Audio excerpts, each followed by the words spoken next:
I am confused. Being philosophically consistent and being a very honest person, I'm sure you can tell me where God came from.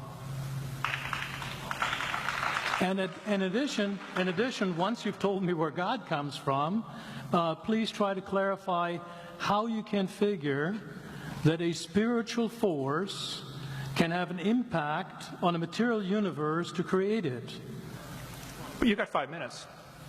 Now, I just want to know which question. That's all right. You may take the rest of the minutes. We're supposed to do one question at a time. Which one would you like? That was part of the format for the debate. So which question? I want you to fill in the story of the rest of the beginning of the universe. God, spiritual matter, impact on material matter. Okay. So 2 questions. All right. Go ahead. All right, your question, where did God come from, assumes that you're thinking of the wrong, obviously it displays that you're thinking of the wrong God, because the God of the Bible is not affected by time, space, or matter. If he's affected by time, space, or matter, he's not God. Time, space, and matter is what we call a continuum. All of them have to come into existence at the same instant, because if there were matter but no space, where would you put it? If there were matter and space but no time, when would you put it? You cannot have time, space, or matter independently. They have to come into existence simultaneously. The Bible answers that in 10 words. In the beginning, there's time. God created the heaven, there's space, and the earth, there's matter.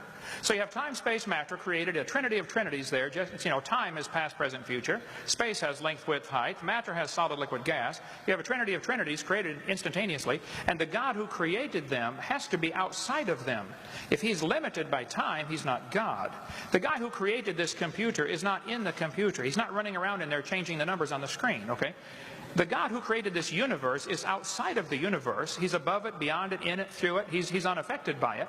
So the concept that a spiritual force cannot have any effect on a material body, well then I guess you'd have to explain to me things like emotions and love and hatred and envy and jealousy and rationality.